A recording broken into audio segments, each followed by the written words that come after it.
Welcome to your channel for creative studies. So today we'll be doing the paper of Begla 136 English at the workplace और उसका आज हम लोग paper analysis करेंगे जो कि 3 घंटा का पेपर है और 100 मार्क्स का पेपर था ये। तो चलिए हम लोग देखते हैं। जैसे यहाँ पर क्या हुआ है, match the words in column A with their meanings in column B. ये 10 मार्क्स का आपका क्वेश्चन है और ये आपका फर्स्ट क्वेश्चन है। और आप जैसे अग्रेसिव वर्ड है, ठीक है। अब अग्रेसिव वर्ड का आप क्या कर सकते हो, डायरेक्ट आंसर लिख सकते हो, behaving in a forceful way without caring about other people, ठीक है। फिर क्या है, बी हेक्टिक है तो हेक्टिक का आपका है वेरी बिजी, ठीक है। फिर सी क्रोनोलॉजिकल, अगर आप देखिएगा तो क्रोनोलॉजिकल है आपका arranged in order of time and occurrence, ठीक है। फिर डी आर्टिफैक्ट है आपका, आर्टिफैक्ट एन ऑब्जेक्ट प्रोड्यूस्ड और shaped by human craft, number 6 का, ठीक है। एंटरप्रेन्योरशिप क्या है, एंटरप्रेन्योरशिप ये है आपका capacity to organise and manage a business venture. तो एंटरप्रेन्योर का मतलब है बिजनेस अगर कोई स्टार्ट करता है, ठीक है। तो इसके बारे में बताया गया है। क्रेडेंशियल्स क्या है, क्रेडेंशियल्स है evidence that shows people your abilities. Initiate क्या है, इनिशिएट का मतलब है स्टार्ट समथिंग, मतलब कोई चीज़ को इनिशिएट करना, ठीक है। ब्रेन वेव, ब्रेन वेव है a brilliant idea which occurs suddenly, suddenly अगर कुछ होता है तो, ठीक है। फिर फीडबैक क्या है, फीडबैक है आपका, अगर आप देखोगे ये है information about something that can tell if it is successful. 7th number answer ये है, ठीक है। और जे क्या है, डिपेंडेबल, डिपेंडेबल आपका है deserving of trust and confidence. तो ये ऐसे करके आपको आंसर करना है, डायरेक्ट आप जो है उसी को आंसर दे के आप कर सकते हो, ठीक है। तो उसके बाद हम लोग चलते हैं नेक्स्ट का, क्या है 5 इंटू 2 10 मार्क्स। तो पर क्वेश्चन 2 मार्क्स करके है। तो make sentences using following words. तो आप इसको गूगल करके भी देख सकते हो और मैं भी आपको समझाने की कोशिश कर रहा हूँ कि कैसे करके इसको सेंटेंस करना है। तो अडेप्ट, तो you should adept to the new environment, या आप ये बोल सकते हो हैव यू, ऐसे करके आप बोल सकते हो you have to adept to the new environment in the society that you are going to, ठीक है। या और भी आप सेंटेंसेज एग्जाम्पल के हिसाब से खोज सकते हो। एप्टीट्यूड, एप्टीट्यूड क्या है, aptitude is very important for learning, ऐसे करके आप बोल सकते हो। या general aptitude is important for learning any की सब्जेक्ट्स या एनी की स्किल्स, ठीक है। इंसेंटिव, तो इंसेंटिव क्या है, इंसेंटिव आपका अगर आप मीनिंग जानते हो ना एक चीज़ का, वर्ड का, तो उससे और अच्छे से आप सेंटेंस बना पाओगे। तो इंसेंटिव का मतलब आपका पैसे के रिलेटेड होता है जो कि आपको मिलता है आपके काम के हिसाब से। तो have you received the incentive after completing the project. फिर एक्सेल, तो एक्सेल का मतलब क्या है कि कोई चीज़ में अच्छा करना, ठीक है। तो यू हैव एक्सेल्ड, एक्सेल तो नहीं यूज़ कर सकते, उसको एक्सेल ही करना पड़ेगा, आप फॉर्म नहीं चेंज कर सकते यहाँ पर। तो you have to excel in your studies and you have to work hard. या आप इसको घुमा सकते हो, in order to excel in your studies you have to work hard, ऐसे करके, ठीक है। प्रोडक्टिव क्या है, प्रोडक्टिव जैसे आप बोल सकते हो कि जैसे एक्सेल आपने यूज़ किया वैसे ही आप बोल सकते हो you have to be productive and you have to work hard, या ऐसे करके आप बोल सकते हो in order to be productive you have to work hard, ठीक है। वैसे ही टाइप का सेम चीज़ है। प्रोडक्टिव का और भी सेंटेंसेज है, जैसे to be productive you have to work hard for your project, ऐसे करके आप दे सकते हो। बहुत ईजी है, इसमें आप बहुत ईजीली स्कोर कर सकते हो, ठीक है। You write the following sentences changing them from active voice to passive voice. अब ये passive voice to active voice भी आ सकता है, मैं दोनों सिखा देता हूँ, ठीक है। तो जैसे यहाँ पर क्या है, एक्टिव वॉइस से पैसिव वॉइस क्या है, the people gave the king a warm welcome. अब इसमें क्या है, the king was given a warm welcome by the people, ठीक है। अब क्या हुआ यहाँ पर, वो सेंटेंस को जो है सब्जेक्ट और प्रेडिकेट का यहाँ पर है, किंग को पहले जो है उसको स्विच किया गया, the king was given a warm welcome by the people, ठीक है। तो अगर ऐसा टाइप का हुआ, the king was given a warm welcome by the people, तो आप ऐसे करके भी बोल सकते हो the people gave the king a warm welcome, ठीक है। तो बहुत ईजी है, बाई को हटा देना है और उस सेंटेंस को जस्ट ट्विस्ट कर देना है, ठीक है, रिवर्स कर देना है, बहुत ईजी है ये। The Wright brothers build the first aeroplane. The first aeroplane was build by the Wright brothers. ठीक है, इसको ट्विस्ट कर देना है. तो बाय अगर पैसिव टू एक्टिव करने बोले तो आप खाली बाय को हटा दीजिएगा और उसको सेंटेंस को टर्न कर दीजिएगा. ठीक है. Shakespeare wrote the play Hamlet. तो ऐसे करके स्टार्ट करना है. The play Hamlet was written by Shakespeare. Marie Curie discovered radium. Radium was discovered by Marie Curie. ठीक है. My brother drew this picture. तो this picture was drawn by my brother. ठीक है.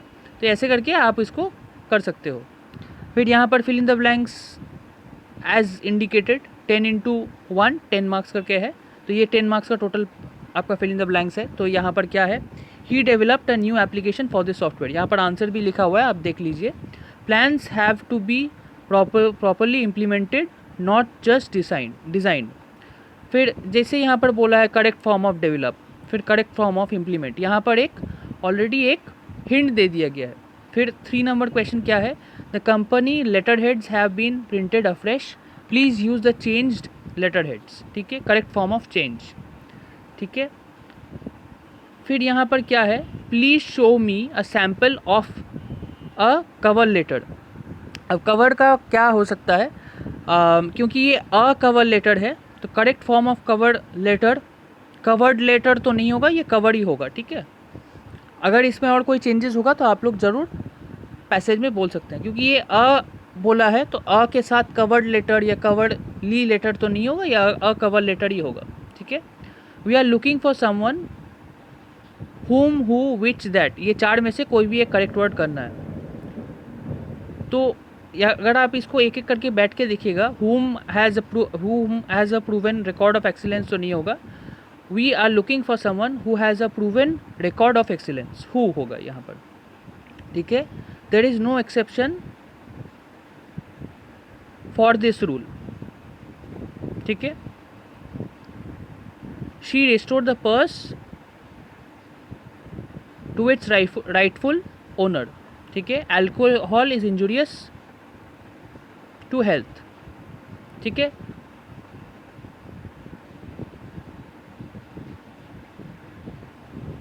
In World War II, French defeated the Axis powers. यहाँ पर बोला गया use the correct article. तो in World War II the French defeated the Axis powers. अब अ नहीं होगा, एन नहीं होगा, क्योंकि अ की नहीं होगा, क्योंकि फ्रेंच है तो फ्रेंच एक ही होता है, एक पर्टिकुलर कैटेगरी होता है तो द होगा, और एन होता तो वो AEIOU होता. He walked in the rain without an umbrella. फिर से करेक्ट आर्टिकल है तो एन होगा. तो यहाँ पर right short notes on the following around 150 words each. ये आपका 2x10 करके आपका 2x10 मतलब पर क्वेश्चन आपका 10 मार्क्स करके है.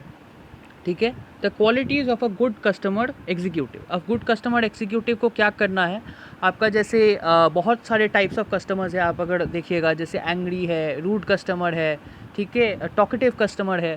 तो एक गुड कस्टमर सर्विस क्या होता है, एक कस्टमर एग्जीक्यूटिव क्या करता है कि उस चीज़ को समझता है and tries to understand the type of customer. ठीक है.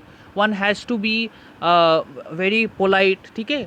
जैसे वेरी पोलाइट. ठीक है. Try to understand the problem of the customer. ठीक है. यहाँ पर बहुत अच्छे से दिया गया है, वो आप देख लीजिएगा. फिर ऑर्गेनाइजिंग अ पोर्टफोलियो. अब पोर्टफोलियो क्या है, पोर्टफोलियो आपका एक टाइप ऑफ जैसे आपका होता है जहाँ पर आपका सर्टिफिकेशंस, आपका जैसे कोई सर्टिफिकेट हुआ या आपका कोई प्रिंटेड फॉर्म में अगर कोई सर्टिफिकेट हुआ या अवार्ड हुआ, वो आप एक फाइल में आप प्रिपेयर करते हो. ठीक है. अब ऑर्गेनाइजिंग अ पोर्टफोलियो का एक अलग से क्वेश्चन दिया गया बुक में, वो देख लीजिएगा कि पोर्टफोलियो को कैसे करके बनाते हैं. ठीक है. जैसे पोर्टफोलियो के टाइम में आपको ज़्यादा लेंदी नहीं बनाना है, एक पर्टिकुलर फाइल फॉर्मेट में ही बनाना है. ठीक है. और नेक्स्ट अगर हम लोग देखते हैं तो प्रिपेयर अ CV 5 क्वेश्चन अगर देखिएगा, ये भी 10 मार्क्स का है. तो ये अनसीन पैसेजेस का है. ठीक है. अब यहाँ से अनसीन पैसेज स्टार्ट हो गया. Prepare a CV clearly mentioning your education, skills, professional experience and interest. ये देख लीजिएगा आप CV कैसे करते हैं. तो करिकुलम विटाई, इसमें क्या होता है कि कोई भी इंसान का आपका क्रेडेंशियल्स आपका रिटन डॉक्यूमेंट में एक प्रिंटेड फॉर्म में या ऑनलाइन फॉर्म में आपका रहता है. ठीक है. इसमें आपका नाम रहेगा, एड्रेस रहेगा, आप क्या क्या एजुकेशनल क्वालिफिकेशन है, कितना % ऑफ मार्क्स मिला है, कौन से स्कूल से लिए हैं या कौन से कॉलेज से पढ़े हैं, वो चीज़ के बारे में आपको बताना है. ठीक है. इसीलिए CV बोला जाता है करिकुलम विटाई. क्या चीज़ में आपका हॉबीज़ है, क्या आपका इंटरेस्ट है, क्या आपका स्ट्रॉन्ग पॉइंट है, ठीक है, क्या अवार्ड्स मिला है आपको, वो आपका रिटन फॉर्मेट में रहेगा, ठीक है।